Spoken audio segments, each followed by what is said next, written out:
எடப்பாடி பழனிசாமி அவர்கள் முதலமைச்சர் அப்படிங்கிற வார்த்தை ஏன் மோடி வாயில இருந்து அமித்ஷா வாயில இருந்து வர மாட்டேங்குது? பாருங்க, அங்க சூரியன் அஸ்தமித்துக் கொண்டிருக்கிறது. அந்த நேரத்துலதான் இதை நாம பேசிக்கிட்டு இருக்கோம். கூடிய சீக்கிரம் அந்த சூரியன் கீழே இறங்கிரும். முழுசா எந்த கட்சியாவது உள்ள போயிருக்காங்க பாத்தீங்களா? அறையா இருக்கிற பாமக மீதி ஐயா கிட்ட இருக்கு. மூணா உடைஞ்ச அதிமுகவுல இருந்து ஒரு கால்வாசி போயிருக்கு தினகரன். ஒன்மே அருமையா ஐயா. நான் உங்கள்கிட்ட ஒரு கேள்வி, நான் உங்க வீட்டுக்கு வரேன், வாசல்ல நிக்கிறேன், நீங்க வாங்கன்னு அன்போட கூப்பிடுவீங்க இல்ல வெள்ள போடான்னு பறந்து? இதே 2021 இதே மாதிரி அவங்க உங்க வீட்டுக்கு வந்தாங்க, அப்ப ஏன் நீங்க வரவேற்பு? அதிமுக தலைவர் புரட்சி தலைவர் எம்ஜிஆர் இல்லைன்னா திமுக இன்னைக்கு ஜெயிச்சிருக்காது. 21 தேர்தல்ல முதல் கையெழுத்து நாங்க வந்த உடனே நீட்ட விளக்குவோம் ஏன் சொன்னீங்க? அதுக்குதான் பதில் சொல்றேன். ரகசியம் எங்களுக்கு மட்டும்தான் தெரியும்னு நீங்க தானே சொன்னீங்க. இதெல்லாம் தெரியாம சொல்லிட்டீங்க.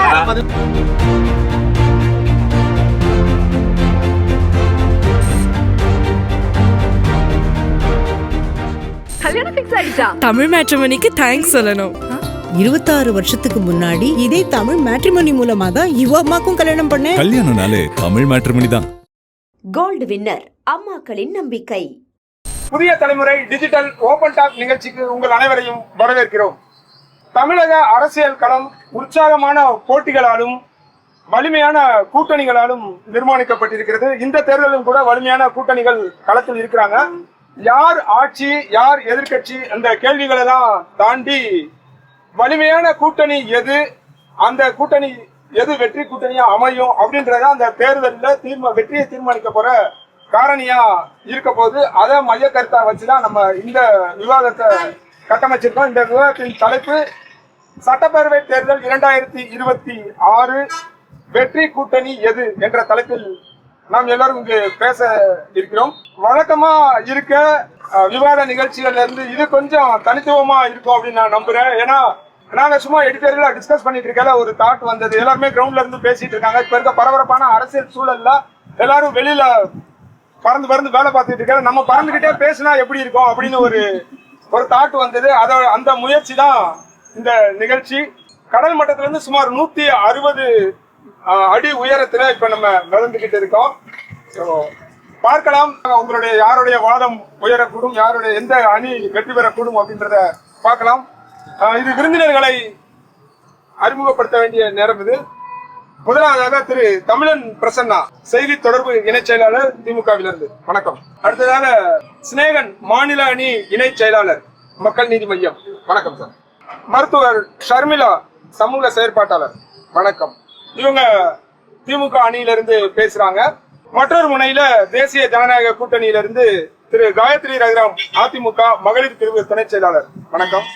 பாஜகவிலிருந்து திரு கஸ்தூரி, வணக்கம்.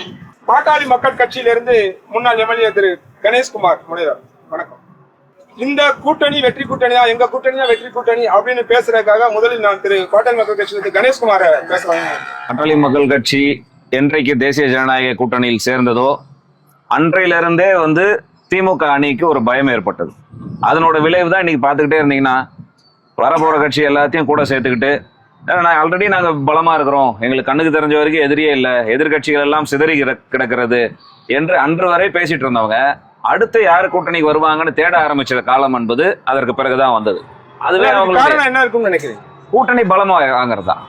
தேசிய ஜனநாயக கூட்டணி வெற்றியை நோக்கிறதுக்கான அதுதானே அதோட வெளிப்பாடு தானே பயமாக எதிர்த்தரப்புக்கு வரும். நம்ம எப்படி அவர்களை இன்னும் முன்னேறி செல்லலாம், அதற்கு நம்மளோட பலம் தேவை பத்தாது, இன்னும் கூடுதல் பலம் தேவை என்றுதான் ஒரு கட்சியா கூப்பிட்டு இணைக்கிற வேலைகளை செய்ய ஆரம்பிச்சாங்க. அதுவே ஒரு பலவீனத்தினுடைய ஒரு வெளிப்பாடாகத்தான் பார்க்க வேண்டும் என்பதுதான் எங்களுடைய ஒரு பார்வை. அந்த வகையில இதையும் தாண்டி மக்கள் நம்பிக்கை இன்னைக்கு தேடிக்கிட்டு இருக்கிறாங்க. இதை விட கடந்த அதிமுக ஆட்சி காலத்துல எடப்பாடியார் அவர்கள் செய்த விஷயங்களே எவ்வளவோ மேல். நம்மளை நம்ப வச்சு பொய் சொல்லி இத்தனை ஆண்டு காலமாக ஏமாற்றி விட்டார்கள் என்ற ஏக்கம் மக்களிடம் இருப்பதை கண்கூடாக பார்க்க முடியுது. அதன் வெளிப்பாடுல நிச்சயமாக தேசிய ஜனநாயக கூட்டணி தான் பலமான கூட்டணியாகவும் மக்களின் நம்பிக்கை பெற்ற கூட்டணியாகவும் இருந்து கொண்டு இருக்கிறது என்பது திண்ணமான ஒரு விஷயம். திமுக கூட்டணியிலிருந்து திரு ஷர்மிளா, ஆரம்பிக்கும் போதே நீங்க இன்ட்ரோடியூஸ் பண்ணீங்க திமுக கூட்டணி வர்சஸ் என்டிஏ கூட்டணி அப்படின்னு சொன்னீங்க. அதுலயே வந்து எந்த கூட்டணி இங்க பலமாக இருக்கு, எந்த கூட்டணியில வந்து தலைமை தெளிவாக இருக்கு அப்படிங்கிற ஒரு விஷயம் தெரிஞ்சிச்சு. பொதுவாக ஒரு கூட்டணியை வந்து சில அடிப்படை கூறுகளை வச்சு நம்மளால வந்து அந்த கூட்டணி வந்து வலுவான கூட்டணியா இல்ல ஒரு பலவீனமான கூட்டணியா அப்படிங்கறத முடிவு பண்ண முடியும். அப்படி பாத்தீங்கன்னா திமுக கூட்டணி வந்து கடந்த ஒரு 10 ஆண்டுகளாக தொடர்ந்து இதில் வந்து பல கட்சிகள் வந்து சேர்ந்து கைகோர்த்து பயணிக்கிறார்கள். எல்லாருக்குமே ஒரு அடிப்படை கொள்கை தெளிவு அப்படிங்கிறது இருக்கு. ஒரு மதசார்பற்ற ஒரு கூட்டணி, சமூக நீதியை பேணி பாதுகாக்கக்கூடிய ஒரு கூட்டணி, எல்லோருக்கும் எல்லாம் அப்படின்னு சொல்லக்கூடிய ஒரு கூட்டணி. இரண்டாவது, பொதுவான ஒரு அரசியல் நோக்கு அப்படின்னு பாத்தீங்கன்னா கூட இந்த கூட்டணி கட்சிகள்ல ஆட்சிக்கு வந்தா சில விஷயங்களை வந்து நடைமுறைப்படுத்தணும், மக்களுக்கான நலத்திட்டங்களை நடைமுறைப்படுத்தணும். அதே மாதிரி மக்களுக்கு எதிராக இருக்கக்கூடிய திட்டங்கள், நீட்டாக இருக்கட்டும், CAA NRC ஆக இருக்கட்டும், ஆர்டிகல் 370 ஆக இருக்கட்டும், வேளாண் சட்டங்களாக இருக்கட்டும், எல்லா விஷயங்கள்லயுமே நீங்க பாத்தீங்கன்னா கூட்டணியில இருக்கக்கூடிய எல்லா கட்சிகளும் ஒரே நிலைப்பாடுல தான் இருந்திருக்கிறாங்க. அந்த அளவுக்கு ஒரு காமன் பொலிட்டிக்கல் அப்ஜெக்டிவ் வந்து அவங்களுக்கு இருந்திருக்கு.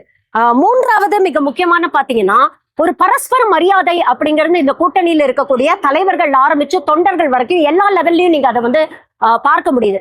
ஆனா எதிர்த்தரப்புல இருக்கக்கூடிய கூட்டணியில நீங்க பாருங்க, கொள்கை தெளிவு அப்படிங்கிறது எதுவுமே இல்லை. கிட்டத்தட்ட ஒரு மதத்தை முன்வைத்து ஒரு பிரிவினைவாதம் பேசக்கூடிய ஒரு கட்சியோட திராவிடம் அப்படின்னு சொல்லக்கூடிய ஒரு கட்சி கூட்டணியில இருக்கு. அங்கே ஒரு கொள்கை, அடிப்படை கொள்கையிலேயே ஒரு முரண்பாடு இருக்கு. ரெண்டாவது, ஏதாவது ஒரு விஷயத்துல பிரதான எதிர்கட்சியான அதிமுகவுக்கும் பாஜகவுக்கும் ஒரே நிலைப்பாடு இருக்கான்னு பாத்தீங்கன்னா, நீட் எடுத்துக்கங்க, CAA NRC எடுத்துக்கங்க, வேளாண் சட்டங்கள் எடுத்துக்கங்க, இப்படி எல்லாத்துலயுமே ஒண்ணு அவங்க வந்து திராவிட கொள்கைகளுக்கான நிலைப்பாட்டுல இருந்துகிட்டு பாஜகவை எதிர்க்காம அவங்களுக்கு சப்போர்ட்டா பேசிட்டு இருக்கிறாங்க. அப்படி இல்லைன்னா கூட்டணி தர்மத்துக்காக ஆதரிச்சோம் அப்படிங்கிற ஒரு விஷயத்த எடப்பாடி பழனிசாமி அவர்களே வந்து பதிவு பண்ணியிருக்கிறாரு அப்படிங்கிறத நம்ம பாக்குறோம். அதே மாதிரி நீங்க பாத்தீங்கன்னா இந்த கூட்டணி அமைந்த விதமே இங்க வந்து 10 வருஷமா தெளிவாக பயணிக்கக்கூடிய ஒரு கூட்டணி. ஆனா அந்த கூட்டணியில நீங்க பாத்தீங்கன்னா 2024 தேர்தலுக்கு முன்னால பாஜகவோட இனிமே 2026ல 36, 46 எதுலயுமே கூட்டணி கிடையாது, இவங்களோட கூட்டணி வச்சதுனாலதான் நாங்க தோத்து போயிட்டோம், ராயபுரத்துல முடிசூடா மன்னனா நான் இருந்தேன், இன்னைக்கு என்ன நிலைமைக்கு வந்துட்டேன் அப்படிங்கிற அளவுக்கு மாறி மாறி விமர்சனம் பண்ணாங்க. எடப்பாடி அவர்களை அந்த கூட்டணி கூட்டணியில இருக்காங்க. இப்ப என்ன பண்ணிட்டாங்க, திடீர்னு இது கூட்டணி அமைஞ்ச விதத்தையும் நீங்க பாருங்களேன். திடீர்னு ஒரு நாளைக்கு வந்து 3 காரு மாதிரி டெல்லிக்கு போறாரு, பேச்சுவார்த்தை நடக்குது. அங்கிருந்து டெல்லியில இருந்து அவர் வந்து இங்க இறங்குறதுக்குள்ள அமித்ஷா அவர்கள் அறிவிக்கிறாரு. திடீர்னு ஒரு நாளைக்கு சென்னைக்கு கிளம்பி வராரு. ஒரு வேண்டா வெறுப்பாக அந்த மேடையில, கூட்டணி அறிவிக்கக்கூடிய மேடையில எடப்பாடி அவர்கள் ஒரு வார்த்தை கூட பேசல அப்படிங்கறத நாம பாத்துக்கிட்டு இருந்தோம். இப்ப கூட பாருங்க, ஒரு மாநாடு நடத்துறாங்க, பெரியார் போட்டோ வைக்கிறாங்க, பெரியார் போட்டோ எடுக்கிறாங்க, அதற்கு எதுவுமே பேசல. அடுத்த மாநாட்டிலே பாத்தீங்கன்னா எடப்பாடி அவர்களுடைய போட்டோவே இல்ல அப்படிங்கிறது ஒரு பெரிய சர்ச்சையாச்சு. அப்ப எந்த இடத்துலயுமே பாஜகவுடைய கொள்கைகளையோ இல்ல பாஜக எடுக்கக்கூடிய நிலைப்பாடுகளையோ நாங்க எதிர்த்து விமர்சனமே பண்ண மாட்டோம், அது மாநிலத்துக்கு எதிராக, மாநில நலன்களுக்கு எதிராக இருந்தாலும் நாங்க எதுவுமே பேச மாட்டோம் அப்படிங்கிற ஒரு நிலைப்பாடு எடுக்கிறாங்க. இன்னொரு முக்கியமான விஷயம் என்னன்னு பாத்தீங்கன்னா கூட்டணியுடைய தலைமை, ஒரு தலைவர் எந்த அளவுக்கு அந்த கூட்டணியை வழி நடத்துறாரு அப்படிங்கறத நம்ம பார்க்கணும். ஸ்டாலின் அவர்கள் இந்த கூட்டணிக்கு தலைமை வகுக்கும் போது நீங்க பாத்தீங்கன்னா எதிர்கட்சி தலைவராக இருந்தார். அதுக்கப்புறம் பெரிய நாடாளுமன்றத்துல பெரிய சீட்ஸ் எதுவுமே கிடையாது. ஆனா அதுக்கப்புறம் நீங்க பாத்தீங்கன்னா அவங்களுடைய வறட்சி 2019ல வெற்றி பெற்றிருக்காங்க, 2021ல ஒரு வெற்றி, 2024ல கம்ப்ளீட் ஸ்வீட், இன்னைக்கு 2026 வலுவான ஒரு கூட்டணியா வந்து அவங்க களத்துல நின்றுட்டு இருக்காங்க. ஆனா அங்க நேர எதிரா நீங்க பாருங்க, அம்மையாருடைய மறைவுக்கு அப்புறம் கிட்டத்தட்ட 37 MPs இருந்தாங்க, கிட்டத்தட்ட 40% வாக்கு வங்கியோட அம்மா விட்டுட்டு போனாங்க. ஆனா இன்னைக்கு கழுத தேஞ்ச கட்டரம்பான கதையா 20% வந்து நிக்குது அந்த வாக்கு வங்கி. ஒரு தொடர் தோல்விகளை வந்து எடப்பாடி அவர்கள் சந்திச்சிருக்கிறாரு. அதுவும் வந்து கூட்டணி சார்ந்த கட்சிகளுக்கு தேசிய ஜனநாயக கூட்டணியை பார்த்து எந்த அச்சமும் இல்லையா? என்ன பயப்படுறாங்க? கணேஷ்குமார் குறிப்பிட்டார் இல்லையா, நீங்க அச்சம் காரணமா தான் நிறைய கட்சியில வர சேர்த்துக்கிட்டே வராங்க. நாங்க இன்னும் யாரும் வற்புறுத்தி கூப்பிடல, இல்ல டெல்லிக்கு அழைச்சு மிரட்டல, இல்ல அறிவாலயத்துக்கு கூப்பிட்டு மிரட்டலையே. அவங்களும் பேச்சுவார்த்தை நடத்தி. நான் என்ன கேக்குறேன், இல்ல ப்ரீவியஸ் டே வரைக்கும் ஜக்கியோடைய ஆசிரமத்துல உட்கார்ந்து பேச்சுவார்த்தை நடத்தின ஒரு கட்சி தானே அவங்க. அப்புறம் எதுக்கு அவங்க அறிவாலயத்துக்கு வராங்க? திமுக கூட்டணியில இருக்காங்க. அவங்க திமுக கூட்டணிக்கு வந்திருக்காங்கன்னா அரசியல் அப்படிங்கிறது இல்ல, நான் வரேன், அதுக்குதான் வரேன்.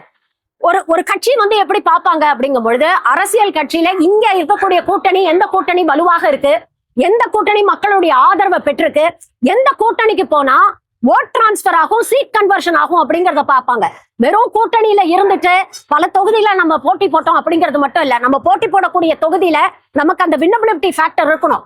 அந்த சீட் வந்து அது அந்த ஓட்டு வந்து சீட்டா கன்வெர்ட் ஆகணும். அப்ப அந்த கன்வர்ஷன் எங்க நடக்கும் அப்படிங்கறத பார்த்துதான் பல கட்சிகள் கூட்டணிக்கு வராங்க. இங்க வந்து பயத்துல சேர்த்துக்கிறீங்க அப்படிங்கறதுல இதுவும் ஒரு சமூக நீதி தாங்க. யாரு நம்பி வராங்க, இந்த கூட்டணியை நம்பி வராங்க, இந்த கூட்டணிக்கு ஒரு வெற்றி வாய்ப்பு இருக்குன்னு நம்பி வராங்களோ அவங்க அவர் பெருந்தன்மையா சேர்த்துக்கிறாரு. அதனால கூட்டணிக்குள்ள பெரிய சலசலப்போ இல்ல விமர்சனங்களோ வரல. பிரதமர் பேசுறாரு, 45 நிமிஷம் பேசி இருக்கிறாரு.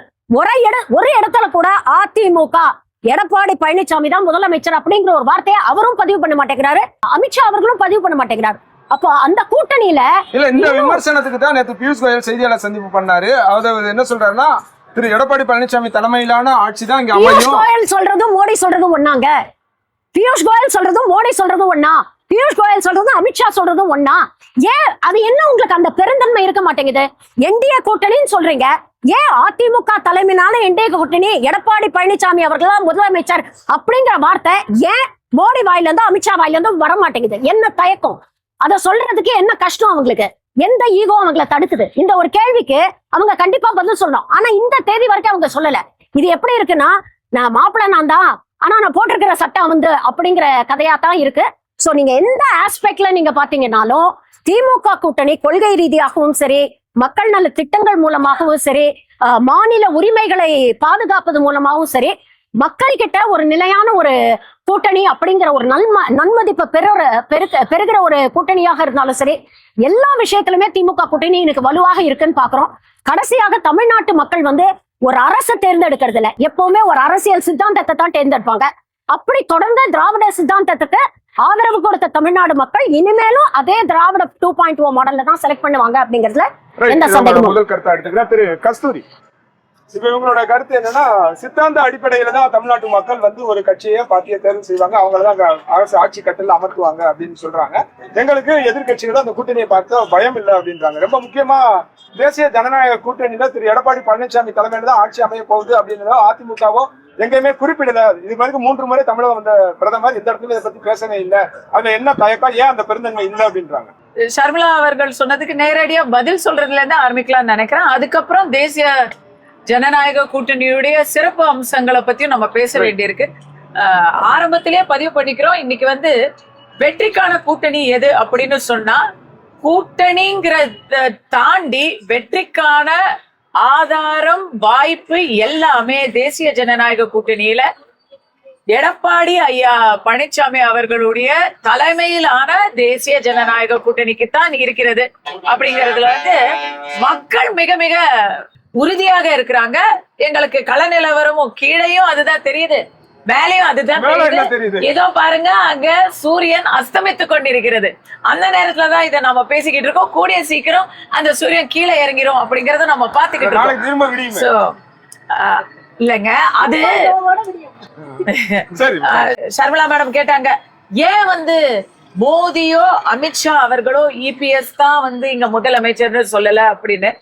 இது வந்து சொல்லி சொல்லி ஒவ்வொரு இடத்துலயும் இவர்தான் நாங்க தான் முதலமைச்சர், நாங்க தான் அந்த கூட்டணி, நாங்க தான் இது, அப்படி எந்த இடத்துலயுமே பேச வேண்டிய அவசியத்துல தேசிய ஜனநாயக கூட்டணி இல்ல. ஏன்னா இந்த கூட்டணியை பொறுத்த வரைக்கும் முதலமைச்சர் இபிஎஸ் அவர்கள் தலைமையிலான ஜனநாயக கூட்டணி அப்படின்றதுதான் எங்களுடைய முழு அடையாளமாகவே இருக்கிறது தமிழ்நாட்டுல. அதுல எந்த மாற்று கருத்தும் இல்ல. அதுலதான் அவங்க என்ன கேக்குறாங்க, அதிமுக தொடர்ச்சியா சொல்றாங்க. ஆரம்பத்துல இப்ப அமித்ஷா அவங்க சொன்னாங்கல்ல, இந்த கூட்டணி ஒண்ணு சேர்ந்தப்ப அமித்ஷாவும் எடப்பாடியும் ஒரு ஹோட்டல்ல உட்காந்து அனௌன்ஸ் பண்றாங்க. அபிஷியலா அனௌன்ஸ் பண்ணும்போது கூட இவர் தலைமையில தான் செயல்பட போறோம் அப்படின்றத சொல்லல. கூட்டணி ஆட்சி திரும்ப திரும்ப சொல்லிட்டு இருக்காங்க. அவங்க எப்ப எல்லாம் கூட்டணி ஆட்சின்னு சொல்றாங்களோ அப்ப பூரா அதிமுக தரப்புலயும் சரி, திரு எடப்பாடி பழனிசாமி சரி என்ன சொன்னார்னா, தனி பெரும்பான்மையோட நாங்க ஆட்சி அமைப்போம் அப்படின்னு அவர் சொல்றாரு. அவர் சொல்றதும் சரிதான், இவர் சொல்றதும் சரிதான். கூட்டணி ஆட்சி சரிதானா? இல்லங்க, தனிப்பெரும்பான்மையோட ஆட்சி அமைப்போம் அப்படின்னு இபிஎஸ் ஐயா தெரிவிக்கக்கூடிய அந்த நம்பிக்கையில எந்த தவறுமே இல்லை. அது நியாயமான ஒரு நம்பிக்கை தான். அதே போல கூட்டணி ஆட்சி தான் அமையும் அப்படின்னு தேசிய ஜனநாயக கூட்டணியில சொல்றதும் நியாயமான ஒரு கூற்று தான். இதுல வந்து பாஜக மட்டும் இல்ல, வேறும் பல இதோ இங்க பாமக இருக்கிறாங்க, இன்னும் பல கட்சிகள் இருக்கிறதுனால அவங்க எல்லாரையும் ஒன்று சேர்த்த ஒரு முயற்சியாக மறுபடியும் அமைச்சரவையில எத்தனை அமைச்சர் அப்படிங்கிற கணக்கு மட்டும் கிடையாதுங்க. மக்களுக்கான நலத்திட்டங்களை நம்ம அமைச்சரவையை தாண்டி பல இடங்கள்ல உங்க புரிதல்ல கூட்டணி ஆட்சி அப்படின்றது என்ன? அமைச்சரவையை தாண்டி வாரியங்கள் இருக்கு, பதவிகள் இருக்கு, அதுக்குன்னு ஸ்பெஷல் பர்பஸ் வெஹிக்கிள்ஸ் இருக்கு. இந்த மாதிரி எத்தனையோ இடங்கள்ல கூட்டணி ஆட்சி, கூட்டணி கட்சிக்காரர்களுடைய பங்களிப்பு இல்லாம கண்டிப்பாக அடுத்த இந்த தேசிய ஜனநாயக கூட்டணியின் வெற்றி ஆட்சி கண்டிப்பாக இருக்காது. கண்டிப்பா எல்லாருடைய பங்களிப்பும் இல்லாம இருக்காது. இன்னும் சொல்ல போனா மோடி அவர்களுடைய பெருந்தன்மையில நம்ம தமிழ்நாட்டை பத்தி பேசுறோம். தமிழ்நாட்டை பத்தி பேசும்பொழுது கூட்டணி கட்சிகளை இன்வால்வ் பண்ணுவாங்கன்னு நம்ம சொல்றோம். நம்ம இந்திய பெருமையை வெளிநாட்டுல போய் பேசும்பொழுது எல்லா கட்சிகளையும் இன்வால்வ் பண்ணாங்க. திரிணாமுல் காங்கிரஸ்ல இருந்து, திமுகல இருந்து கனிமொழி அம்மா அக்கா வந்தாங்க, சசி தரூர் வந்தாரு காங்கிரஸ்ல இருந்து. They are a very inclusive government. அரசியல் கட்சிங்கிறத தாண்டி கவர்மெண்டா இன்க்ளூசிவா பேசக்கூடியவங்க.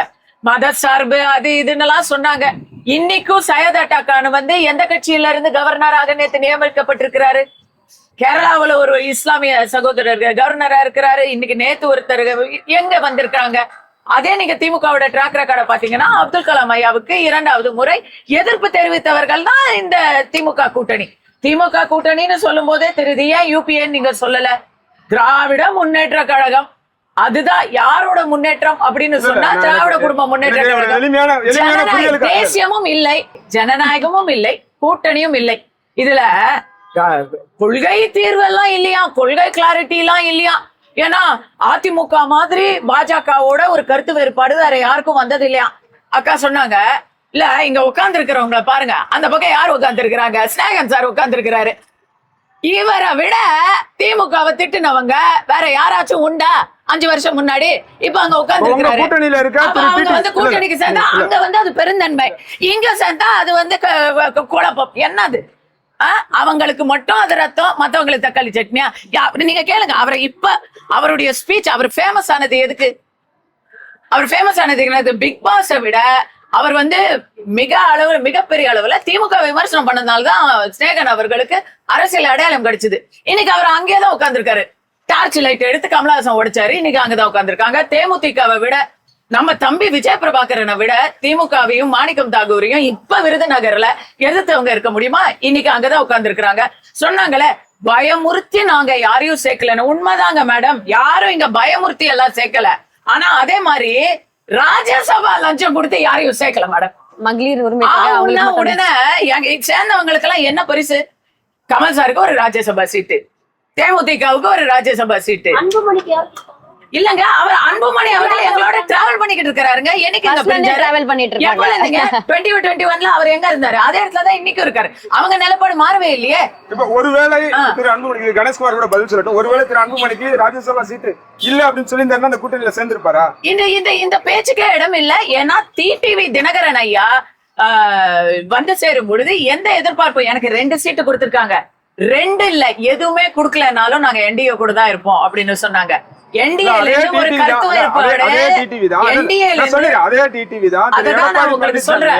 பயங்கரமா விமர்சனம் பண்ணாரு.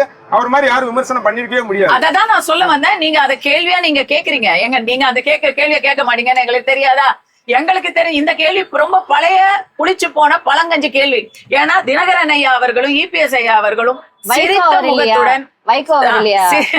சிரித்த முகத்துடன் இதே கேள்விக்கு நீங்க எல்லாம் இப்படி எல்லாம் எவ்வளவு கேட்டாலும் இனி எங்களுடைய நாங்க பிரிந்தவங்க எங்களுடைய வேறுபாடுகளை எல்லாம் கலந்து ஒண்ணு சேர்ந்துட்டோம். இதுக்கு மேல எங்களுக்குள்ள யாரும் குழப்பத்தை உண்டு பண்ண முடியாது அப்படின்னு சிரிச்சபடி சொன்னார். இன்னைக்கு தேமுதிக அங்க போயிருக்காங்க அப்படின்னு சொன்னா அவங்க எதுக்கு கொள்கைக்காக போனாங்களா? தொடர்ந்து பேசலாம். திரு ஸ்நேகன், உங்களை நோக்கி தான் நிறைய கேள்வி வச்சாங்க. நீங்க எப்படி இணக்கமான கூட்டணின்னு சொல்றீங்க, எப்படி உங்களோட இணைந்து இருக்கீங்க அப்படின்னா? கஸ்தூரி மேடம் டாக்டருக்கு பதில் சொன்னது மாதிரி நான் அவங்களுக்கு பதில் சொல்றதுல இருந்து போலான்னு நினைக்கிறேன். சரிங்களா? உடைச்ச டிவியவோ உடைச்ச ரிமோட்டோ புதுசா வாங்கிடலாம். ஆனா ஒரு மாநிலம் உடைஞ்சிடக்கூடாதுங்கிற ஒரு மிகப்பெரிய மக்கள் நலனின் அக்கறை கொண்டுதான் இந்த முடிவுக்கு வந்தோம். இதே நீங்க அவங்களே கேள்வி சொல்லி பதிலையும் அவங்க நிறைய சொன்னாங்க. ஏன்னா இவ்வளவு முரண்பாடு இருந்தாலும் நாங்க ஒன்னா சேர்ந்திருக்கோம்ட்டு இந்த ஏத்த மாதிரி என்னுடைய தோல்வி உட்கார்ந்துருக்காங்க சகோதரி. இதே அண்ணாமலையை எதிர்த்துட்டு தான் அதிமுகவுக்கு வந்தாங்க. இதே அண்ணாமலை என்ன சொன்னாருன்னா, இப்படி ஒரு தற்கொலை எடப்பாடிக்கு தமிழகத்தை ஆளுவதற்கு என்ன தகுதி இருக்குன்னு கேட்டாரு. இன்னைக்கு அவங்க 2 பேருமே சேர்ந்து அவர் அண்ணாமலைக்கும் இவங்க மோடிக்கும் ஓட்டு கேட்கிற ஒரு சூழல் இருக்கிறது. அப்ப அரசியல்ல வந்து தேர்தல் நேரங்கள்ல எது மக்கள் நலனில் பெருசாக இருக்கிறதோ, எது அதிகப்படியாக இருக்கிறதோ அங்க ஆதரவு தெரிவிக்கணுங்கிற கடமை இருக்கிறது. ஆனால் எந்த லாப நஷ்ட கணக்கும் பார்த்துட்டு நம்ம போகல. அதே மாதிரி சகோதரர் சொல்லும்போது ஒரு விஷயத்த நல்லா சொன்னாங்க பாருங்க, வர்றவங்களுக்கெல்லாம் ஒரு ஓட்டு சீட்டை கொடுத்துறாங்க அப்படின்னாங்க. அவங்க கூட அங்க வரலங்கிறது தான் அவங்களுக்கு ஆதங்கமே தவிர ஏன் இங்க போறாங்கிறதுக்கே கிடையாது. அந்த சிங்கிள் நபர் கூட அங்க போறது கிடையாது. ஏன்னா இப்ப அங்க போனவங்க எல்லாம் யாருன்னா முழுசா எந்த கட்சியாவது உள்ள போயிருக்கான்னு பாத்தீங்களா? அறையா இருக்கிற பாமக மீதி ஐயா கிட்ட இருக்கு. 3ஆ உடைஞ்ச அதிமுகவுல இருந்து ஒரு கால்வாசி போயிருக்கு தினகரன். ஒன்மேன் ஆர்மியா ஐயா GK வாசன் இருக்காரு. இப்ப முழுசா எந்த கட்சி உங்க கூட சேர்ந்துருக்கு? நாங்க முழுசா இருக்கணும் ஒரு போக்கஸ் காமிச்சிட்டு இருக்கிறாங்க பாரதிய ஜனதா. எப்படியாவது இது தமிழ்நாட்டுக்குள்ள முழுசா வந்துடணும் அப்படின்னு சொல்லிட்டு. அதனாலதான் இப்ப எங்களுக்கு வருத்தம் இல்ல. அவங்க முதலமைச்சரா சொல்லணும்ட்டு நாங்க வந்து எடப்பாடி வக்காலத்து வாங்கல. எங்களுக்கு என்ன பயந்தீங்களா? தமிழ்நாடு ஒரு பீகாரா மாறிடக் கூடாதேங்கிறது தான். மறுபடியும் கூட்டணி இவர் தான், ஆனா முதலமைச்சர் இவ்வளவு மாதிரி சொல்ற ஒரு நிலைமை நாளைக்கு வந்துருமோங்கிறதுனாலதான் ஒரு கூட்டணியுடைய தலைமையை கூட பகிரங்கமாக அறிவிக்கிறதுக்கு இங்க என்ன பயம்னு கேட்கிறோம். காரணம் என்னதான் பிரச்சனை, அதிமுகவுக்கும் திமுக கூட்டணிக்கு என்னதான் பிரச்சனையா இருந்தாலும் எங்கேயோ ஒரு இடத்துல இந்த மண்ணின் இந்த மக்களோட நலனுக்கு தான் ரெண்டும் சேர்ந்து பாடுபடுது. இது அதிகப்படியான நன்மை தருவர்களை மக்கள் தேர்ந்தெடுக்க போறாங்க.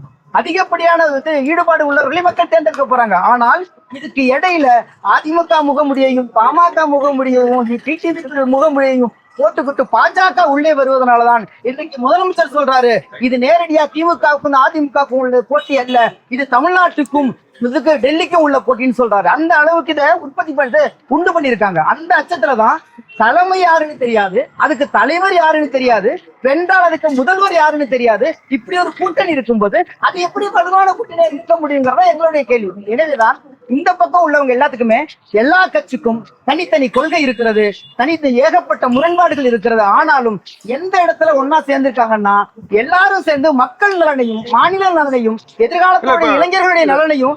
ரெண்டு கேள்வி உங்ககிட்ட. ஒண்ணு வந்து நீங்க சொன்னீங்க திரு கமல்ஹாசன் வந்து டிவியை உடைச்சாரு, ரிமோட் போட்டாலும் திரும்ப வாங்கிக்கலாம் அப்படின்னீங்க. ஒருவேளை இப்ப அவருக்கு ராஜ்யசபா சீட்டு உறுதிப்படுத்தலாம், இதே கேள்வி தான் அங்கேயே நான் கேட்டேன் அன்புமணிக்கும். ராஜ்யசபா சீட்டு உறுதிப்படுத்தல அப்படின்னா இதே கூட்டணியில இதே மாதிரி தொடர்ந்து மக்கள் நலனோட இருப்பாரா? இதே ராஜ்யசபா சீட்டை இவர் அரசியலுக்கு வருவதற்கு முன்னே அவரை தேடி வந்தது. வெறும் ராஜ்யசபா சீட்டு தான் நோக்கம்னு சொல்லியிருந்தால் இவர் உச்ச நட்சத்திரமாக இருக்கும் பொழுது இவர் ராஜ்யசபா சீட்டு வாங்கிக்கலாம், வேற ஒரு அரசியல் கட்சியில் ஒரு பெரிய இடத்துக்கும் போயிருக்கலாம். சீட்டுக்காக விலை போகிறவர் எங்கள் தலைவர் இல்லை என்பதை பல இடத்துல சொல்லிட்டு இருக்கிறோம். ஆனாலும் இவ்வளவு சின்ன சின்ன நன்மைக்கு டிவி உடைச்சோம், நாளைக்கு புதுசா வாங்கிக்கிறோம், தேவைப்பட்ட நாளானைக்கு நாங்க உடைப்போம். ஏனால் மக்கள் நலன் மட்டும்தான் மக்கள் நீதி மையத்துடைய மையம் என்பதுல எந்த நேரத்துல எந்த சூழல்ல இந்த மாநில நலனும் மக்கள் நலனும் கருதி முடிவெடுக்க வேணுங்கிறதுல நாங்க ரொம்ப தீர்மானமா இருக்கோம். நாங்கள் இருப்பது மாதிரிதான் எங்கள் கூட்டணி கட்சிகளும் இருக்கிறார்கள். இன்னைக்கு வந்து ஏதாச்சும் ஆளும் கட்சி ஒரு சின்ன தவறு செய்தால் கூட இன்னைக்கு திரும்ப அண்ணன் வந்து உடனே அறிக்கை விடுறாங்க, கம்யூனிஸ்டுகள் கேள்வி கேட்கிறாங்க, அவங்க உங்களுடைய ஒப்பீனியன் சொல்றோம். அதுக்குன்னு நீங்க இறங்கி எல்லாத்தையும் போராட்ட களத்துல தான் நிர்ணயிக்கணும் இல்ல. அப்படி இருக்கும் பொழுது என்னதான் முரண்பாடுகள் இருந்தாலும் ஒற்றை கோடு வந்து மாநில நலனும் மக்கள் நலனுங்கிறதுல ரொம்ப தீர்க்கமாக இருக்கிற கூட்டணி என்பது திராவிட முன்னேற்ற கழகத்தின் தலைமையிலான கூட்டணி தான் என்பதில் எந்த மாற்று கருத்தும் இல்லை. திரு பிரசன்னா, நான் அது இவர்கிட்ட கேட்கலாம் தான் நினைச்சிருந்தேன், அது உங்ககிட்ட கேட்கிறேன். இப்ப அவங்க நிறைய விமர்சனங்கள் வச்சாங்க. அது என்ன சொன்னாங்க அப்படின்னா கொள்கை கூட்டணி கிடையாது. இப்ப தேமுதிக வந்தாங்க, அவங்களுக்கு என்ன கொள்கை இருக்கு, எப்படி உங்களோட அலையன்ஸ் வச்சுக்கிறீங்க, நீங்க அவங்களோட உங்களுக்கு வசதிக்கு ஏற்றப்பல எல்லாரையும் சேர்த்து வச்சுக்கிட்டீங்க, அங்க இருக்க யாருமே கொள்கை கூட்டணி கிடையாது அப்படின்றாங்க. உங்களோட பார்வை? நம்ம என்னோட சகோதரர் கணேஷ் வந்து ஒரு விஷயம் சொன்னாரு, பாமக போனதற்கு பிறகு திமுகவிற்கு அச்சம் வந்து விட்டது. பாமக முதல்ல எங்க இருந்துச்சு? எங்கள்கிட்ட இல்ல, அவங்கள்ட்ட தான் இருந்தாங்க. அவங்கள யார் வெளியில போய் சொன்னது? நாங்க சொன்னோம். அவங்களா கோச்சிட்டு போறாங்க. ஒரு 600 பக்கம் அறிக்கை எடுத்து போய் எடப்பாடி பழனிசாமி, நான் இந்த விமர்சனங்களுக்கு நான் போறதே இல்லை. இந்த கட்சியில இருக்கப்ப இவங்க இப்படி பேசினாங்க இப்படி பேசினாங்க அப்படின்னு எல்லாம் போகவே இல்லை. எடப்பாடி பழனிசாமியை பத்தி அவங்க தலைவர் அன்புமணி ராமதாஸ் என்ன பேசினாருங்கிறதும் நினைவு. இந்த அரசியல் கட்சிகள்ல அந்தந்த சூழலுக்கு தகுந்த மாதிரி பேசுறது. நான் அதுக்குள்ளார போறேன். I am concerning about the leadership of the alliance. Edappadi Palaniswami தலைமையேற்றதற்கு பிறகு எத்தனை தேர்தல்களில் வெற்றி பெற்றிருக்கிறார்? அவர் தலைமையேற்ற 11 தேர்தல்களிலும் தோல்வியுற்றிருக்கிறார். எங்கள் தலைவர் அவரோடு இணைந்து தலைமை பொறுப்பு ஏற்றதற்கு பிறகு 11 தேர்தல்களில் வெற்றி பெற்றிருக்கிறார். இந்த வெற்றி தோல்வியை நீங்க கணக்குல எடுக்கிறப்ப நீங்க கூட்டணி கட்சிகள் பாமக அவங்களோட இருந்தாங்க, வெளியில போனாங்க, எதுக்காக உள்ள வந்தாங்கன்னு அவங்கள்ட்ட கேட்டுங்க. பாஜக கூட்டணியில இருந்தாங்க, வெளியில போனாங்க, ஏன் உள்ள வந்தாங்கன்னு அவங்கள்ட்ட கேட்டுங்க. இன்னும் குறிப்பா தேமுதிக உள்ள இருந்தாங்க, வெளியில போனாங்கிறத அவங்கள்ட்ட கேட்டுக்கோங்க. இன்னும் பல பேர் அந்த கட்சியில அந்த கூட்டணியில எத்தனை கட்சிக்கு சிம்பல் இருக்குன்னு எடுக்க சொல்லுங்க. எத்தனை கட்சிக்கு தேர்தல் சின்னம் அங்கீகரிக்கப்பட்ட சின்னம் எப்படி இருக்கு பாருங்க. இன்னும் அவங்க ஒருத்தங்களுக்கு என்ன சின்னம் வருமா வராதான்னு பேச்சுவார்த்தை நடந்துகிட்டு இருக்கு. அதை விட டிடிவி தினகரனை பத்தி ஐயா தினகரன் அப்படின்னா, ஐயா தினகரன் வந்து எதுக்கு டெல்லியில போனாரு, என்ன பேச்சுவார்த்தை நடந்துச்சு, எதுக்கு இவர் ஆதரவு கொடுத்தாரு, இது யாரு மிரட்டினாங்க, இது எல்லாருக்கும் தெரியும். அதான் அடிக்கடி டிஎம்கேவும் போறாங்களே, அங்கேயே போய் கேட்டு தெரிஞ்சுக்க வேண்டியதானே. ஏன்னா இது எல்லாருக்கும் தெரியும். நான் இங்க பேசுறது ஒரு ஆட்சி 4.75 ஆண்டுகள் 5 ஆண்டுகள் நாங்க நிறைவு செய்திருக்கோம். 5 ஆண்டுகள்ல இந்த கூட்டணியில் என்ன பிரச்சனை இருக்கு? நாங்க 2014 இருந்து இந்த கூட்டணியில் தொடர்ந்து பயணிக்கிறாங்க. ஒருத்தர் கூட வெளியில போற, குறிப்பாக வெளியில இருக்கக்கூடிய கட்சிகள் இந்த கூட்டணிக்கு வர எத்தனிக்கிறார்கள். ஏன் எத்தனிக்கிறாருன்னா credible leadership, a believable leadership. உங்களுக்கு தெரிஞ்சிருக்கும் இப்ப காங்கிரஸ்ல என்ன நடந்தது, காங்கிரஸ் திமுக கூட்டணிக்குள்ள என்ன நடந்தது, கடைசியா எப்படி அவங்களை தக்க வச்சாங்க அப்படின்னா அது ஏன் நடக்குது. இப்ப நீங்க சொல்ற மாதிரி ஒரு கிரெடிபிள் லீடர், ஒரு கிரெடிபிள் அலையன்ஸ் அப்படின்னா காங்கிரஸே இவ்வளவு நாள் இல்லாம 4 ஆண்டுகள் இல்லாம இந்த 5வது ஆண்டுல வந்து எங்களுக்கு கூட்டணி ஆட்சி வேணும், ஆட்சியில பங்கு, அதிகாரத்துல பங்குன்ற முழக்கத்தையா வைக்கணும். ஒவ்வொரு அரசியல் கட்சியும் அவங்களுடைய தேர்தல் நேரங்கள்ல அவங்களுடைய அபிலாஷையை நாங்க எந்த இடத்துலயும் நாங்க விட்டு கொடுக்கிறோம். எங்களுடைய நோக்கம் என்பது மாநிலத்தின் சுயாட்சி, மத்தியத்தில் கூட்டாட்சி. அதுல எந்த நோ காம்ப்ரமைஸ். தலைவர் அதுதான் சொன்னாங்க. அதுக்காக நான் கோச்சுக்கிட்டு வெளியில போறேன் அப்படிங்கிற நீங்க ஒவ்வொரு அரசியல் இயக்கத்துக்கும் ஒரு சித்தாந்தம் இருக்கும். வேணுகோபால் வந்து என்ன சொன்னாரு, நான் ஏதாவது சொன்னேனா, ராகுல் காந்தி ஏதாவது சொன்னாரா, மல்லிகார்ஜுன கார்கே ஏதாவது, எதுவுமே சொல்லல. யாரோ பேசுறது நீங்க ஏன் கன்சர்ன் பண்றீங்க? தலைமை பேசி முடிவெடுக்கும். தலைமை 2 பேர் பேசினாங்க, சீட் ஷேரிங் எண்ணிக்கையோட நாங்க அறிவிச்சிட்டோம். எந்த கூட்டணி முன்னாடி இருக்கு? புதிய கட்சிகள் இன்னும் வராங்க. பல கட்சிகள் ஆதரவு தெரிவிக்கிறாங்க, பல இயக்கங்கள் ஆதரவு தெரிவிக்கிறாங்க. கூட்டணியில டாப்ல போய்கிட்டு இருக்கோம். இன்னைக்கு ஒரு கட்சிக்கு கூட்டணி பேச்சுவார்த்தை முடிஞ்சு சைன் ஆகுது. இன்னைக்கு நம்ம மேல பேசிக்கிட்டு இருக்கோம், அறிவாலயத்துல கீழே சைன் ஆக போகுது.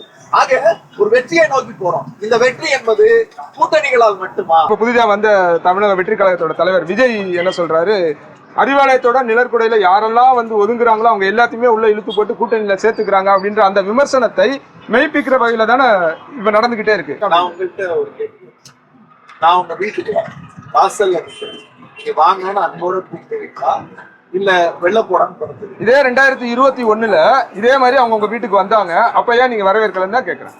எனக்கு விருப்பம் இருக்கும், என்னை ஏற்றுக்கொள்ளுகிற பக்குவம் உங்களுக்கு இருக்கும். உங்க மீது நம்பிக்கை இருந்தாலும் நான் உங்க வீட்டுக்குள்ளார வர முடியும், இல்லைன்னா வெளியில தான் ஓட முடியும். பாமக ஓடின மாதிரி, பாஜக ஓடின மாதிரி, எல்லா கட்சிகளும் ஓடுனுச்சுல அந்த மாதிரி ஓட முடியும். நான் திரும்பவும் சொல்றேன், என்னுடைய வார்த்தைகளுடைய ஆழம் என்பது புரிதலுக்கும் எல்லா இயக்கத்திற்கும் அவங்களுடைய நோக்கம் ஒன்று. அந்த நோக்கம் என்பது எதை சார்ந்து இருக்கிறது? இப்ப 5 ஆண்டுகளுக்கு முன்னாலே எங்கள் விமர்சித்தவர்கள் இன்றைக்கு எங்களோடு இருக்கிறார்கள். ஏன் விமர்சிச்சாங்க? உங்கள்கிட்ட விமர்சிச்சவங்க இல்லையான்னு எனக்கு கேட்க தோணும். ஆனா நான் அது சொல்லல. இந்த 5 ஆண்டுகளில் எங்கள் தலைவர் அவரை நிரூபித்திருக்கிறார், இந்த மாநிலத்தை உயர்த்தி இருக்கிறார், இரட்டை இலக்க பொருளாதாரத்தில் கொண்டு வந்து இந்தியாவில் நம்பர் 1 மாநிலமாக உயர்த்தி இருக்கிறார், சூப்பர் ஸ்டார் ஸ்டேட்டாக இதை மாற்றி இருக்கிறார். தனிநபர் வருமானத்தில் இந்தியாவிலேயே முதலிடத்தில் இருக்கிறோம், வேலை வாய்ப்பில் முதலிடத்தில் இருக்கிறோம், அதை போல முதலீட்டில் முதலிடத்தில் இருக்கிறோம், மருத்துவத்துறையில் முதலிடத்தில் இருக்கிறோம். நீங்க அதிமுக ஆட்சி காலத்துக்கு திமுக ஆட்சி காலத்துக்குமான பொருளாதார ஒப்பீட்டுல அவங்க 4 லட்சம் கோடி முதலீடை கொண்டு வந்திருக்காங்க. ஆனா நாங்க இங்க 12 லட்சம் கோடி முதலீடை ஈர்த்து ரியலைசேஷன் பண்ணிருக்கோம். அவங்க ஆட்சி காலத்துல வெறும் 4% ரியலைசேஷன், எங்க இதுல 72% ரியலைசேஷன் ஆயிருக்கு. ரேஞ்ச் ரோவர் கம்பெனியை ராணிப்பேட்டையில திறந்தது யார்? மிட்பாஸ் நிறுவனத்தை தூத்துக்குடியில திறந்தது யார்? பேட்டா ஷோரூம்ல இருந்து பல முன்னணி நிறுவனங்களுக்கான லாட்டோ ஷூ கம்பெனி வந்து பெரம்பலூர்ல திறந்தது யார்? டைட்டில் பார்க், ஒரே ஒரு டைட்டில் பார்க் தான் அதிமுக அடிக்கல் நாட்டினாங்க. நாங்க 12 டைட்டில் பார்க்கு அடிக்கல் நாட்டி 36 டைட்டில் பார்க்ல திறந்து வச்சிருக்காரு முதலமைச்சர். இது எல்லாம் புள்ளி ஒரு எல்லா சைட்லயும் இருக்கு.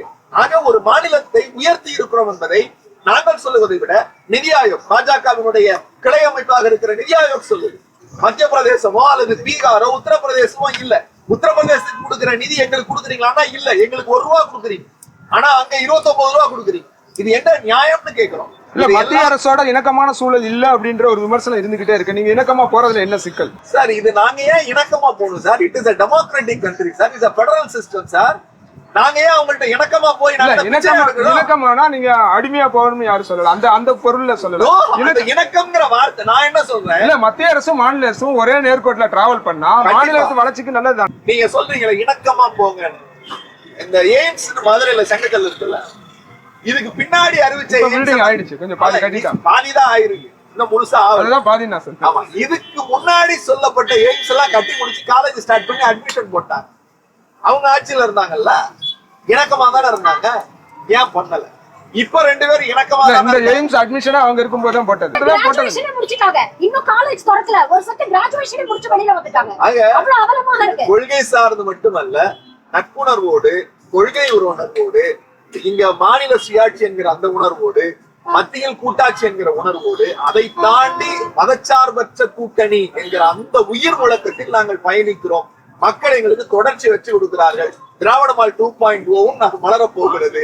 இது உங்களுடைய எல்லா விமர்சனங்களுக்கும் திரு காயத்ரி ரகம். அனைத்து இந்திய அண்ணா திராவிட முன்னேற்ற கழகம் தான் அதிகம் ஆட்சி அமைச்சது, தமிழ்நாட்டுல அதிக ஆட்சி அமைச்சது அனைத்து இந்திய அண்ணா திராவிட முன்னேற்ற கழகம். அதாவது எந்த கூட்டணியும் இல்லாத ஒரு பலமான ஒரு கட்சி வந்து அனைத்து இந்திய அண்ணா திராவிட முன்னேற்ற கழகம். தைரியமாக எந்த இடத்துலயும் வந்து தனியாக நிற்கக்கூடிய ஒரு கட்சி அனைத்து இந்திய அண்ணா திராவிட முன்னேற்ற கழகம்.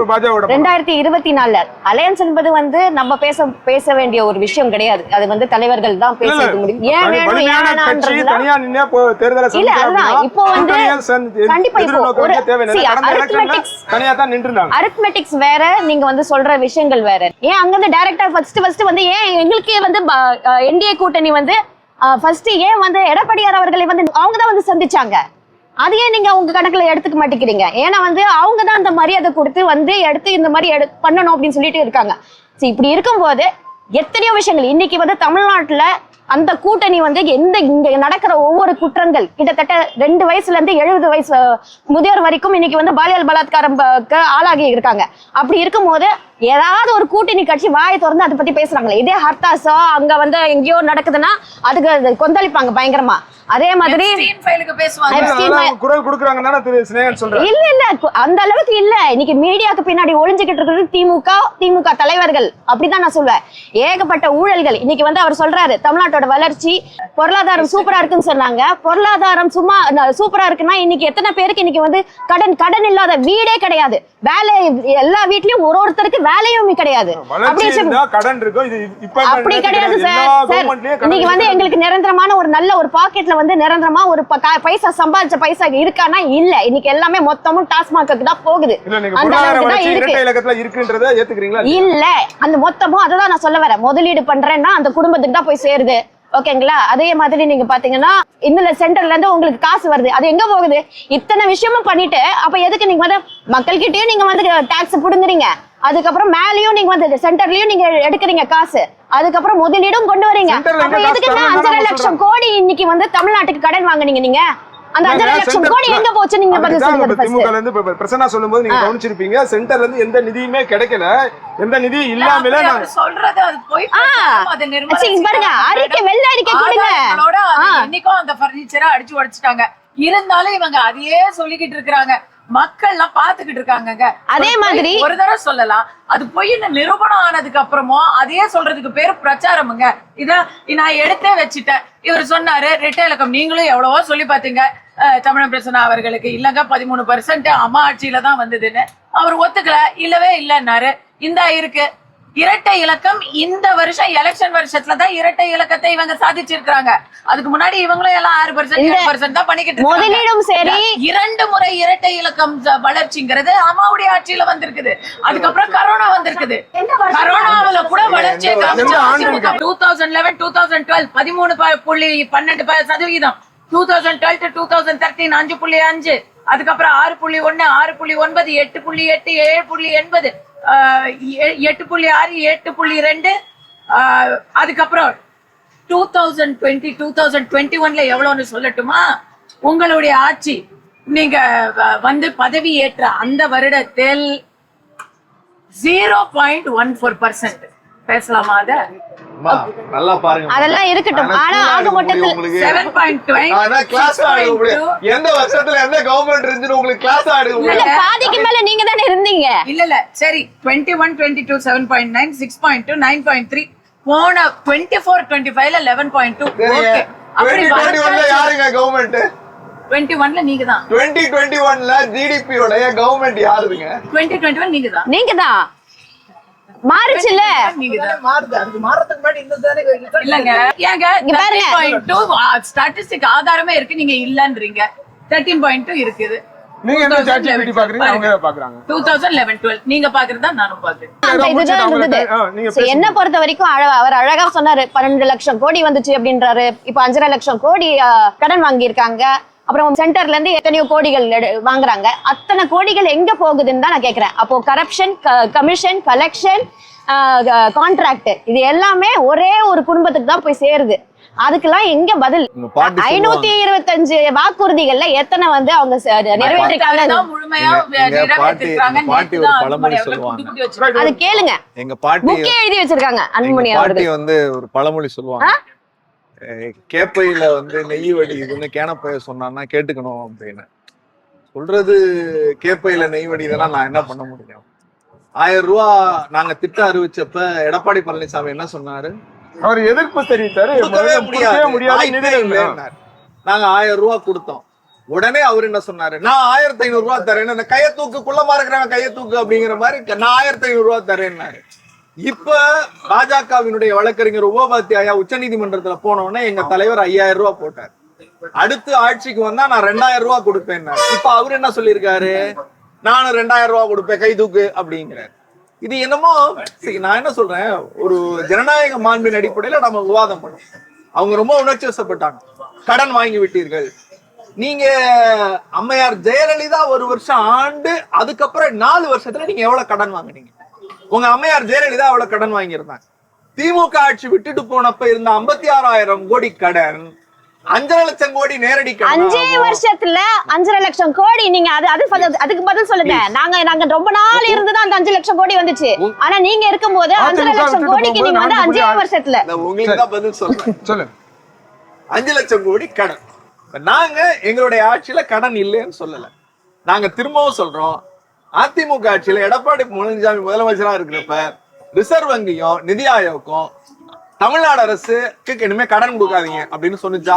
ஏன்னு கேட்டா, அவங்கள்ட்ட ஜிடிபி குரோத் இல்ல, தொழில் முதலீடு இல்ல, தொழில் வளர்ச்சி இல்ல, கடன் கொடுத்தால் அதை அடைக்க முடியாது அப்படிங்கிறது. நான் ஒரே ஒரு கேள்வி, முதலீடு நாங்க கொண்டே வரலன்றீங்களா நீங்க? அனைத்து இந்திய அண்ணா திராவிட முன்னேற்ற கழகம் இத்தனைக்கும் நீங்க டைடல் பார்க்குலாம் நீங்க ஸ்டிக்கர் தான் ஒட்டி வச்சிருக்கீங்க. அதை ஞாபகம் வச்சுக்கோங்க. டைடல் பார்க்குங்கிற ஒரு ஸ்கீம்னா என்னன்னு உங்களுக்கு தெரியுமா? தெரியும்.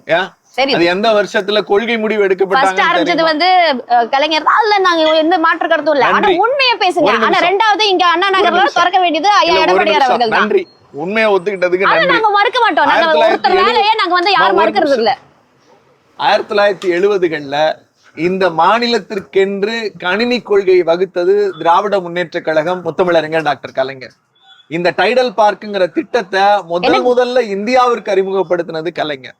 நீங்க பெங்களூரா இருக்கட்டும் அல்லது மற்ற மாநிலங்கள்ல மாநில அரசு கொண்டு வருகிற போது இந்த மாநிலம் மட்டும்தான் டைடல் பார்க்க பரவலாக்கணும் அப்படின்னு சொல்லி ஒரு தலைநகரத்துக்குள்ள அடக்காம தமிழ்நாடு முழுக்க டைடல் பார்க்களை கொண்டு வந்து வேலை யூனிவர்சிட்டிஸ் கொண்டு வந்திருக்கீங்க. அது சொல்லுங்க.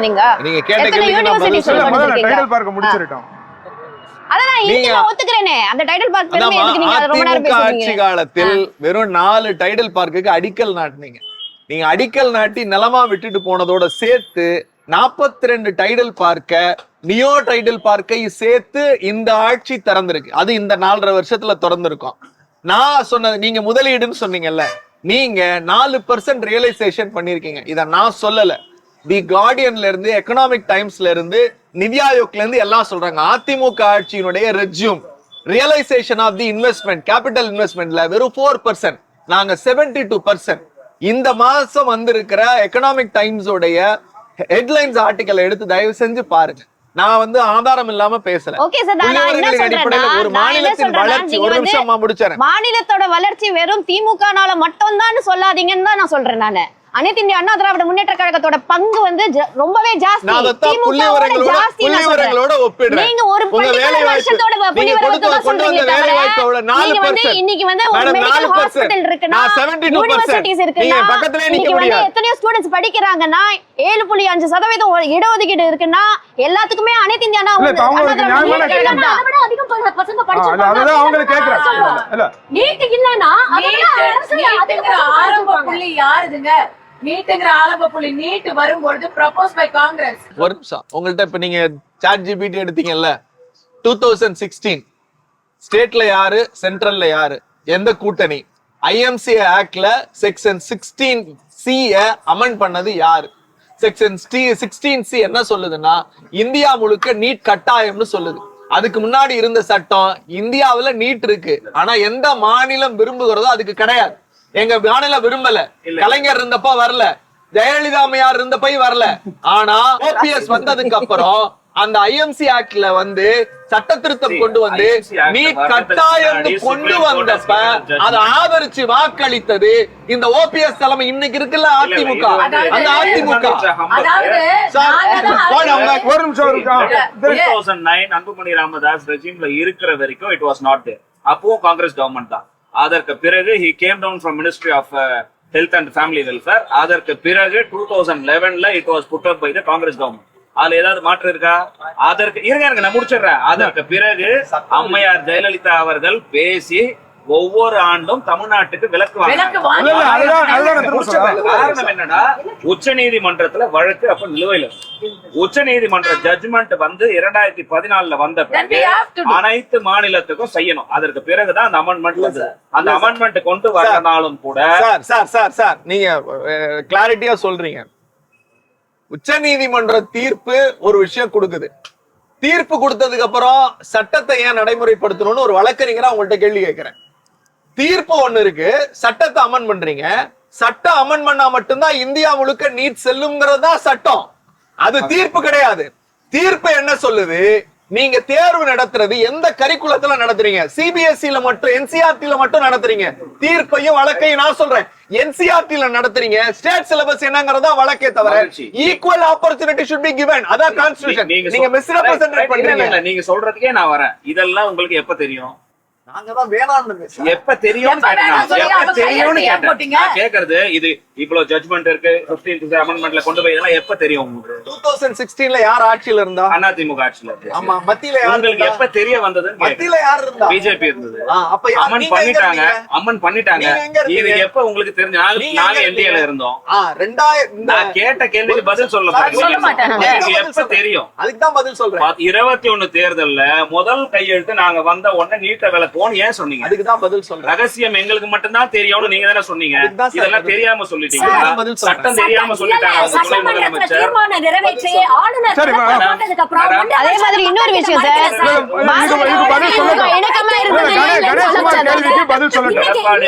எடப்பாடியார் காலத்திலும் நீட்டுக்கு எதிரான சட்டம் இயற்றப்பட்டது. நான் கேட்கிற கேள்விக்கு நீங்க பதில் சொல்லுங்க. அதிமுக ஆட்சி காலத்துல தீர்மானம் நிறைவேற்றி அது திரும்பி வந்துச்சுங்கிறத 1.5 வருஷம் மறைக்கல மக்கள் கிட்டது. திமுக ஆட்சி காலத்துல ஒரே விஷயம் நிறைவேற்றப்பட்டியும் ஆளுநர் அதுக்கு முட்டுக்கட்டை போட்டாரு. அப்புறம் பிரசிடென்ட் கிட்ட போது அவர்கள் ரிட்டர்ன் அனுப்புறாங்க. அதை எல்லாமே வெளிப்படையாக மக்கள் முன்னால நடத்துறாங்க. சட்ட போராட்டம் நடத்திருக்காங்க. நீட்டை எதிர்க்க மட்டும்தான் முடியும், நீட்டை விலக்க முடியாது என்ற உண்மை தெரிந்தும் பொய் வாக்குறுதி கொடுத்தது யார்? நீங்க இப்ப பாஜகவை ஆதரிச்சு பேசுறீங்கல்ல, தமிழ்நாட்டு மக்கள், இந்த மாநிலத்து மக்கள் ஒன்றிய அரசுல இணைந்து நாங்க பணியாற்றிட்டு இருக்கோம். எங்க மாநில மக்களும் எங்க மாநில சட்டமன்றமும் ஒரு தீர்மானம் போடுது. நான் மட்டும் இல்ல, அதிமுகவும் சேர்ந்து தீர்மானம் போடுது. நீங்க எங்களை மதிச்சீங்களா? What is called federal system? எங்களை நீங்க மதிச்சீங்களா? எங்க மக்களுக்கு விரோதமா ஒரு சட்டத்தை கொண்டு வருவீங்க, அதுக்கு எங்க கிட்டதான் அதிகாரம் இருக்கு, உங்க கிட்ட அதிகாரம் இல்ல. எங்க கூட்டணி ஆட்சிக்கு வந்தா நாங்க மத்திய அரசுல ஒன்றிய அரசுல போராடி ஒருத்தங்களா பேசலாம். தமிழரசனா ஒவ்வொரு ஆர்குமெண்ட்லயும் கோல் ஷிஃப்ட் அப்படி ஷிஃப்ட் பண்ணிட்டே போயிட்டு இருக்காரு. Goal post I'm not shifting. You are shifting the goal post. I'm speaking with the facts and circumstances. இல்ல, அவங்க You are misleading us. You are misrepresenting all the facts. We are all talking the facts. இல்ல, ஒரே ஒரு கேள்வி, ஒரு நிமிஷம். NEET வழக்கு பெறுவோம் தான் சொன்னாங்க. ஒரு விஷயம் வந்து தெளிவா முதல்ல புரிஞ்சுக்கணும். இந்த கதை எழுதுறது, அழகா பேசி மக்களை ஏமாற்றுவது, இதெல்லாம் வந்து திமுகவுக்கு புதுசு இல்ல. நண்பர் பிரசன்னாவும் அதுல ஒரு விதிவிலக்கெல்லாம் இல்ல. ஏன்னா பதில் சொல்றதுக்கு முடியலன்னா இதெல்லாம் பேசுறதா? காரணமான ஒரு கதை சொல்றாரு. எந்த கதை எடுத்துக்கிறது? எந்த கதையை எடுத்துக்கிறது? நீங்க சிம்பிள் இருக்கா இல்லையான்னு கேட்ட போது அமைதியா இருந்தேன். என்ன விமர்சனம் செய்யும் போது நாங்க அமைதியா தான் இருந்தோம். தெளிவான விஷயம் நான் பதில் சொல்ல வரேன். பதில் சொல்றதுக்கு ஏன் சொல்றேன் திரும்பி இது முன்னுரையாகனா, தொடர்ச்சியாக இந்த மக்களை இப்படிதான் நீங்க ஏமாத்துறீங்க. மத்திய அரசை காரணம் காமிச்சு பிம்பத்தை கட்டமைச்சு ஏமாத்துறீங்க. நீட் எடுத்துக்கிட்டீங்கன்னு சொன்னீங்கன்னா, நீட்டை பொறுத்தவரை கொண்டு வந்தது காங்கிரஸ் ஆட்சி. அதுல யாருக்கும் எந்த மாற்று கருத்தும் இல்ல. பக்கத்துல உட்கார்ந்து கையெழுத்து போட்டது திமுக. இதுல யாருக்கும் எந்த மாற்று கருத்தும் இல்ல.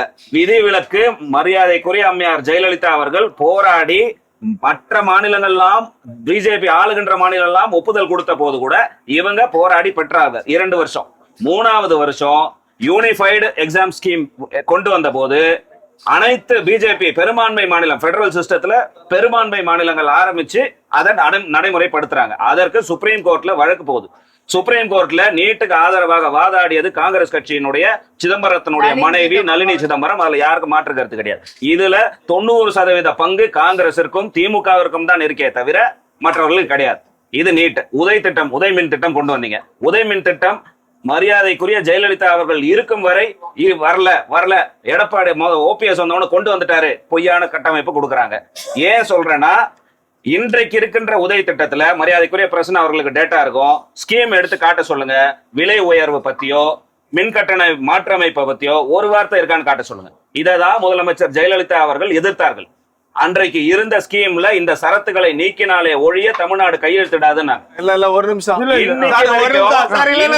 உங்க பாயிண்ட் வர கணேஷ் சார். இதே அம்மையார் ஜெயலலிதா சொன்னப்ப ஐயா ராமதாஸ் வெளியிட்ட அறிக்கை, நீங்க சொல்ற அந்த கரெக்ஷனுக்கு அப்புறம் நீங்க சொல்றதுல அந்த கரெக்ஷன்ல ஓபிஎஸ் அன்னைக்கு தங்கமணி போய் கையெழுத்து போட்டு வந்ததுக்கு அப்புறம் ஐயா ராமதாசும் அன்புமணி ராமதாஸ் அவர்களுக்கு கொடுத்த அறிக்கை ரெண்டை எடுத்து வாசிங்க. நான் கேக்குறதே இப்ப பதில் சொல்ல வாசி சார். இப்ப நீங்க சொல்றீங்கல்ல, ஐயா ராமதாஸ் அறிக்கை எடுத்து வாசிங்க. நான் தான் சொல்றேன், எங்களுடைய இன்டர்பிரேஷன் இருங்க மேடம், எங்களோட இன்டர்பிரேஷன் படி அந்த சரத்து அதுல இருந்து அப்படியே கையெழுத்து போட்டாங்க தான் நாங்களும் நம்புறோம். இப்ப உங்ககிட்ட இருக்கு, ஆட்சியில இருக்கிறீங்க. உதய் மின் திட்டத்துல மின்சார கட்டண உயர்வை பத்தி ஒரு வார்த்தை இருக்கா இல்லையா? தங்கமணி அவர்கள் சென்று கையெழுத்து போட்டுட்டு வந்த ஸ்கீம்ல ஒரு சரத்து இருந்தா சொல்லுங்க. இதுக்கெல்லாம் ஒரே பதில் என்ன தெரியுமா? உங்க ஐயா ராமதாஸ் அவர்கள் எங்க சார்பா உங்களுக்கு ஒரு அறிக்கை விட்டுருக்காரு, அதை எடுத்து இப்ப படிங்க. திரு ஸ்நேகன், வெற்றி கூட்டணி அப்படின்னு சொல்றீங்க. வெற்றி கூட்டணி அப்படின்றது உங்ககிட்ட இருக்க தர்க்கம் என்ன? எப்படி நீங்க தான் வெற்றி கூட்டணி, உங்களுக்கு தான் ஆட்சியில அமைக்க போறோம் அப்படின்றது ஏன்னா இந்த 5 ஆண்டு காலமா இவங்க சொன்னாங்க நிறைய முரண்பாடுகளோட போயிட்டு இருந்தது. ஆனா முரண்பாடுகள் இருந்தாலும் இந்த 5 ஆண்டு காலம் அந்த ஆட்சி இருக்கு இல்லையா, அநேகமா அவங்க இந்த 5 ஆண்டு கால திட்டங்கள் மக்கள்கிட்ட போய் பரவலா போய் சேர்ந்திருக்கு. அங்க இங்க 1-2 முரண்பாடுகள் இருந்தாலும் அதை சரி செய்கிற ஒரு அரசாகத்தான் இன்றைக்கு திராவிட முன்னேற்ற அரசு இருந்துட்டு கொண்டு இருக்கு. எனவே இதை செஞ்ச இந்த 5 ஆண்டு காலத்தை வெற்றிகரமாக ஆட்சி செஞ்சதுனாலதான் மறுபடியும் நம்ம ஊருக்கு ஊர் போயிட்டு இந்த 5 ஆண்டு காலத்துல பாத்தீங்கன்னா எல்லா மாவட்டத்துக்கும் முதல்வர் பயணப்பட்டிருக்கிறார். நேரடியா மக்களை சந்திச்சிருக்கிறார். மக்களை சந்திச்சது மட்டும் இல்லாம புதிய புதிய திட்டங்களால வேண்டி நிறைய விஷயங்களை பண்ணிட்டு இருக்கிறார். இதெல்லாம் நம்பிதான் தொடர்ந்து ஒரு கூட்டணியில இருக்கிற கட்சிகள் மீண்டும் இதே கூட்டணியில தொடர்வதற்கான ஒரு ஆயத்தமா இருக்காங்க. எங்கேயோ ஒரு இடத்துல இந்த முரண்பாடு வந்தாலோ அல்லது சொந்த செய்யலன்னு ஒரு முரண்பாடு வந்தாலோ அவங்க வேற கூட்டணிக்கு போகும். ஏன்னா எல்லா கட்சிக்குமே ஒரு கொள்கை இருக்கு, ஒரு கோட்பாடு இருக்கு, அது மாதிரி போகலாம். ஆனா அப்படி இல்லாம இன்னைக்கு இந்த 5 ஆண்டு காலத்துல அவங்க செஞ்ச சாதனைகள், அது நான் முதல்வனாக இருக்கட்டும் அல்லது மகளிர் உரிமை தொகையாக இருக்கட்டும், நல்லா இருக்கு. அடுத்த கடைசிக்கு மட்டம் வரைக்கும் போய் சேர்ந்திருக்காது. அந்த நம்பிக்கையில தான் இந்த கூட்டணி மிகப்பெரிய வெற்றி அடைங்கிறதுல எந்த மாற்று கருத்தும் இல்லை. 2வது, இங்க தலைமை யாரு, தலைமையோட தலைவர் யாரு, இதை யாரெல்லாம் வலுப்படுத்துறாங்கும் போது ஒரு ஆளுமையான கட்சி ஒரு பட்டியலை போடலாம். ஆனா எது மாதிரி உள்ளவங்கள்ட்ட அப்படி போடவே முடியாத ஒரு சூழ்நிலை. அதனாலதான் நான் இடையில போன வாட்டி பேசும்போது கூட சொன்னேன், தலைமையை அறிவிக்காமல் இருக்கும் போதும் தலைவரை அறிவிக்காமல் இருக்கும் போது பீகார்ல நிதிஷ்குமாருக்கு ஏற்பட்ட ஒரு நிலைமை நாளைக்கு எடப்பாடிக்கு வந்துருமோ இந்த மாநிலத்துக்குள்ள அப்படிங்கிற எதிரணியில இருந்தாலும் கவலைப்பட வேண்டிய இடத்துல நாங்க இருக்கணும். காரணம்னா என்ன வேணாலும் இங்க செய்வாங்க, யாரு மூலியமாவது உள்ள வந்துட்டு அவங்க என்ன வேணாலும் நாளைக்கு வந்து முடிவு எடுப்பாங்க. அப்படி இருந்தால் மாநிலமே ஒரு கேள்விக்குறியாக ஆயிடும். அதுக்கு விட்டுறக்கூடாது. மாநிலத்தில் உள்ள சண்டைகளை அப்புறம் பார்த்துக்கலாம். ஆனா மாநிலத்துக்கு ஒரு விபத்தோ மாநிலத்துக்கு ஒரு இழுக்கோ வராமல் பார்க்கணுங்கிறதுல ரொம்ப முனைப்பாகத்தான் இந்த கூட்டணி பலமாக கட்டமைக்கப்பட்டிருக்கிறது. நான் என்ன சொன்னா, எம்ஜிஆர் இருக்கும் போதும் ஜெயலலிதா அம்மா இருக்கும் போதும் இருக்கிற ஆளுமை எடப்பாடி அவர்களிடம் இருக்காங்கிறத நாங்க கேட்கிறோம். அது இல்லைங்கும் போதுதான் அது சரியான தலைமை இல்லை, தலைவர் இல்லைன்னு நாங்க சொல்லிக்கிறோம்.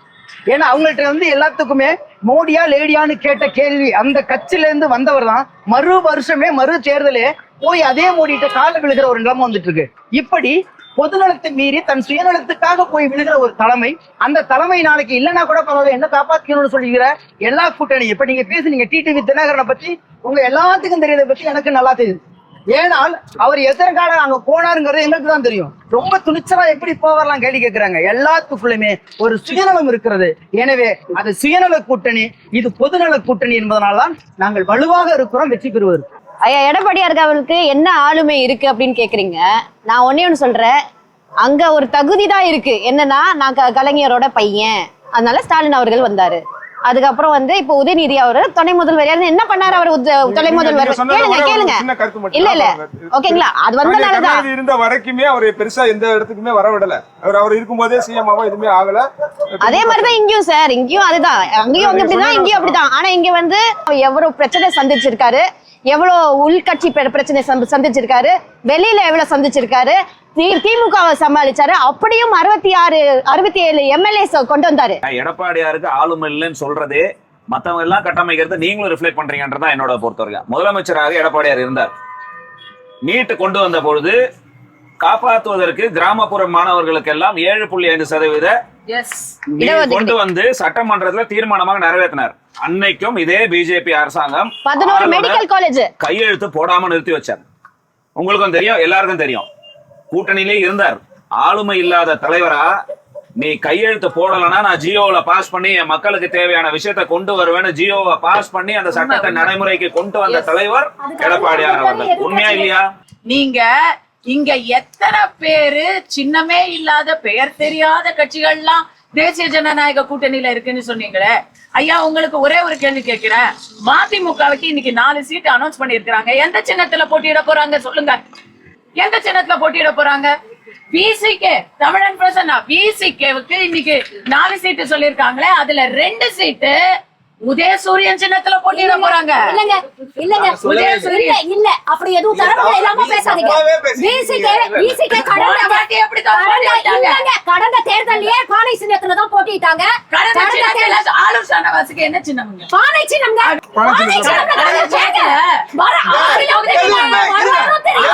மிஸ்டேக் நடக்கிறது சகஜம் தான்.